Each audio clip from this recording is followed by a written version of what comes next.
I'm going to give you some thoughts and a few simple changes you can do to help you to reduce stress. So, look, first of all, stress necessarily isn't a bad thing. I used to say this stupid thing that I want to have like a stress-free life, and it's just crazy, right? We can't have a stress-free life, but what we can do is look at how we manage that stress, because the chances are we're not going to have a stress-free life if we've got businesses to run or careers and families. It's going to be stressful. But what we need to do is look at how are we managing that stress, because stress is it's not good for our bodies if it's not managed correctly. If it's managed correctly, it's good. But if it's not managed correctly, it's not good. So I'm going to talk about how to manage your stress and give you some simple changes to help you do that. So first of all, we're normally in quite high stressful environments as soon as you wake up. So boom, alarm goes off. It's not exactly a pleasant sound, and we're like, right, oh God, I've got to face the day. So instantly we have a stress straight away. And then maybe we got to, I don't know, make the kids breakfast, we're checking emails, we've got like lots of stuff going on. So our stress levels are going up. And there's no wonder when sometimes we're driving down the street, we're getting really angry and it's like 8 a.m, right? So there's lots of things that are like happening that are stressful. So first thing I'd look at is like a morning routine. A morning routine that almost like gets you warmed up for work, like a professional footballer or athlete or anyone warms up to play their games, their sport.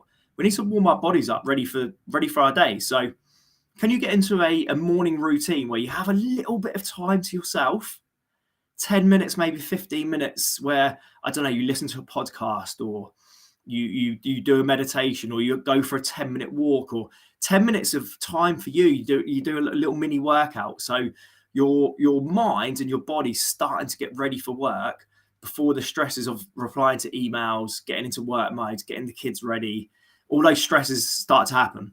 So the first thing I'll be looking at is like, what does your morning routine look like? And can you find 10 minutes or 15 minutes in the morning where you take a bit of time for yourself, whether that's literally sitting down for 10 minutes with a coffee, no checking emails, but you just present, just with, I don't know, sitting outside if the weather's nice, or looking out the window, just literally bringing those stress levels down, thinking about what you need, maybe thinking about what you need to do in terms of the day, but not checking emails, not going on social media. So 10 minutes for yourself with a nice little bit of peace and quiet before the day gets going. I call it work warm up. Right, so that's number one. Can you get into a morning routine? Next thing I'd look at is, we all lead busy, stressful jobs. And I can actually sit, because I work from home, I could probably sit here from Monday to Friday and not see anyone. And that's not good for me. So what I try and do, and I do this every day, some days, the day gets away from me, but it's really important for me to do this, is I make sure I get away from my desk for at least 20 minutes, half an hour, ideally for an hour throughout the day.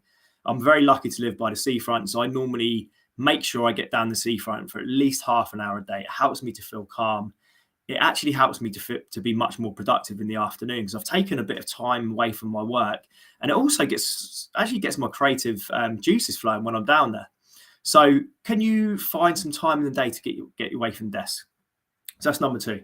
So morning routine, getting away from your desk. Third one, super important. Can you find, and look, I know we're all time precious, but maybe we just need to be a little bit maybe strict with our boundaries, saying no, or pass on some work, or look at the changes in your business, the things that you're doing that you don't need to be doing. So the next thing I'd say is exercise. Whether that's, like I say, just going for a walk, or 10 minutes in the morning. There's loads of stuff you can do on YouTube and home workouts.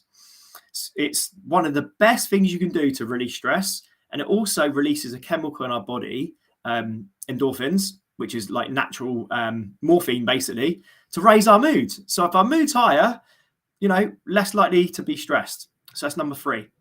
Can you find some time to exercise? Number four, sleep.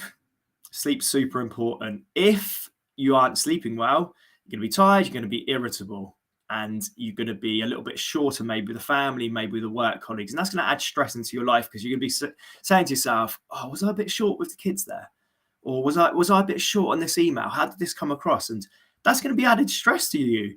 So figuring out, do you need to improve your sleep? And if you are looking to improve your sleep, then there's definitely some things you can do. So think about getting into a morning routine, don't snooze your alarm, and get off your phone, stop checking emails late at night. All right, so that's sleep. And then the last one, which I actually can't think of at the moment, but it's going to come back to me. You're going to be stressed if you're not hydrated. So the last one is going to be, we're talking about looking at hydration. So if you're not hydrated, you're going to be tired. In fact, they say if you're dehydrated, you're almost at the drink drive the limit. So the feeling of, that feeling where you've had a glass of wine or a pint, or maybe a glass and a half or a pint and a half, that sort of like level where you start to feel a little bit tired. If you're dehydrated, they reckon that's the level that you're living at. So the last one's going to be hydration. Right, guys. So look, hopefully that's given you some ideas, some simple changes that you can implement to help you to reduce stress. Look, I know this isn't easy. I know that maybe you can't implement all these things like straight away, but maybe if you can implement one or two, start to feel good for doing those, start to reduce stress, maybe you can start implementing a few more. Right, guys, look, hopefully you got some value from that, and speak soon.